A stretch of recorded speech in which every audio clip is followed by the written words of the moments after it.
Boa noite, investidores. Estamos aqui para mais um fechamento semanal de mercado. Hoje, dia 10 de outubro, dessa vez com meu colega Pedro Camata aqui para comentar as principais notícias da semana. Como de tradição, começando lá por fora. No Japão, na semana passada, a gente teve a eleição de novo primeiro-ministro, né? Na verdade, uma mulher. Em campos econômicos, uma pessoa com uma postura muito mais acomodatícia em termos de política monetária, ou seja, mais a favor de juros mais baixos. E isso está tendo consequências que estão se arrastando desde a semana passada e entrando nessa semana, tá? Os juros longos do Japão, que é um país que já tem uma dívida PIB alta, bem alta, eles estão subindo bastante e o Yen se destacando com a moeda com uma das piores performances aí no acumulado dessa semana e da semana passada, tá? Indo para os Estados Unidos, a gente está com uma ausência, né, de divulgação de dados econômicos, já também desde a semana passada, graças ao shutdown do governo americano.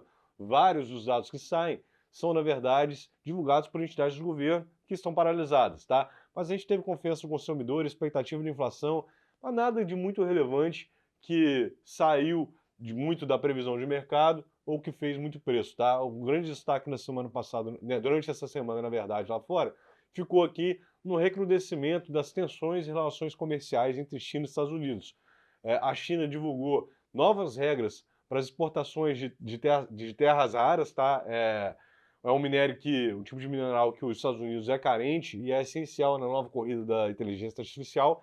Essas regras restringem a exportação, tá?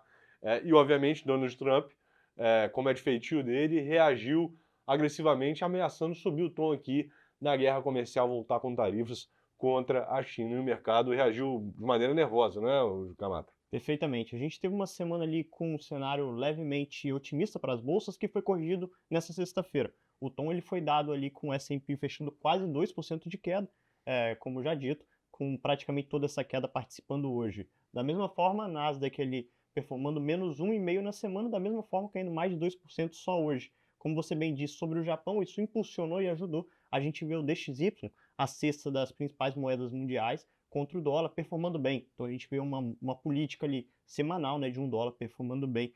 Diferente do que a gente viu ali nos juros mais longo americano, teve um leve fechamento de 6 bips, então o tom foi mais dado quanto às bolsas e moeda. Né? Agora, diferente disso, a gente viu um ouro nessa semana que ele foi refúgio. Nessa semana que a gente viu o DXY para cima, as principais bolsas performando mal, o ouro ele vem ali a fazer uma nova máxima, acima de US$ 4.000 a onça. E aí eu acho que a gente tem que ficar com os olhos voltados aqui para dentro, né, Dirceu? Como é que a gente fica agora? Aqui dentro, o destaque econômico foi a divulgação do IPCA, Índice de Inflação ao Consumidor, do mês de setembro. Ele veio com uma alta mensal de 0,48%, quando era esperado uma alta um pouquinho acima de 0,5%. Obviamente, então, o número veio bastante positivo, né? Entretanto, como a gente já vem reforçando há algum tempo, quando você faz a abertura do número, ok, a tendência está melhorando, está tudo melhorando, entretanto, a inflação de serviços, que é o que mais preocupa o Banco Central, ela segue acima dos 6%, tá? O que dificulta o trabalho do Banco Central e que justifica aqui a manutenção dos juros dos patamares atuais. Mas o grande destaque, apesar do IPCA positivo, acabou sendo também político aqui dentro, tá?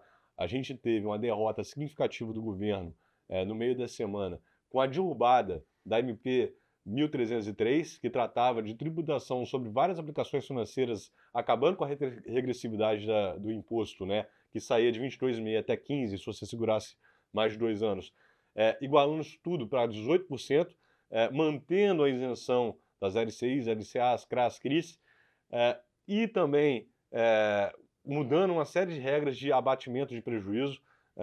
De uma maneira geral, a MP era bastante ruim, tá? Ela veio como justificativa para a queda do IOF, do aumento do IOF, que na verdade não aconteceu, o IOF foi aumentado, então a razão dela existir já não existia, e a MP caducou, ela não foi votada, ela caducou, ela já não é mais válida, tá?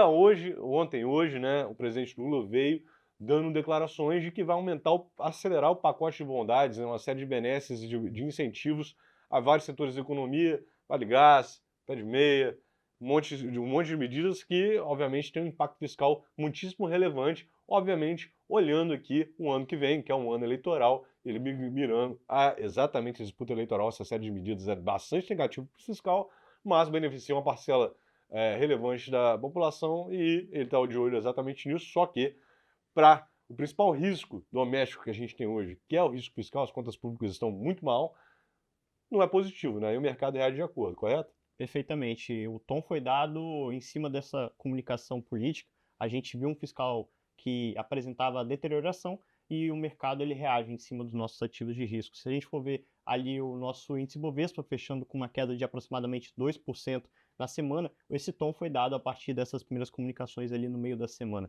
né? O lado do small, a gente observou uma queda um pouco mais acentuada de quase 5%, né? Se a gente for somar toda essa questão falada pelo nosso presidente e a gente não sendo esse comunicado para o mercado, que a gente poderia ver principais dessas empresas com uma estrutura de dívida um pouco mais elevada, ficaria um pouco mais complicado. Pelo lado do IFIX, ali os fundos imobiliários, foi uma variação bem modesta ali de menos 0, menos 0,2, então a gente vê esse comunicado mais nas nossas ações. Se a gente for ver já na curva de juros aqui, a ponta mais longa, lá no nosso 35, a gente tem uma variação de 15 bips e essa variação ela foi dada durante a semana, então de forma bem expressiva a gente viu ali esse tom sendo dado. Da mesma forma, a gente viu o dólar impulsionado pelo aquele DXY que a gente viu uma semana de mais força, ele variando de 3% para cima, um dólar que começou na semana ali em torno de 5,30, 5,32, né, Disseu? A gente fechando a quase 5,50. É óbvio que a gente foi impulsionado ali por essa conversa de Trump-China, mas o real ele performou pior que seus pares. Então é óbvio que a gente teve uma influência ali, um dedo doméstico, né? E para a semana que vem, a gente, lá fora, a gente tem o mesmo problema que a gente está tendo nas últimas 2 semanas, né? Shutdown no governo americano. Teoricamente, nós teríamos a divulgação do CPI, que é inflação ao consumidor lá nos Estados Unidos, mas, o que tudo indica, provavelmente vai ser adiado. Lembrando que a gente está devendo ainda o payroll, que é o CAGED americano, né? Que é um dado, inclusive, hoje mais importante que o CPI. Então, a depender, teremos 2 dados muito importantes, mas sem certeza nenhuma, sem segurança nenhuma, que teremos a divulgação deles. Já aqui no Brasil, o grande destaque fica com vendas do varejo, bom para medir aqui o ritmo da atividade que vem desacelerando, tá? Obviamente estaremos aqui novamente na semana que vem para atualizá-los. Um bom final de semana a todos e um forte abraço. Um abraço, até mais.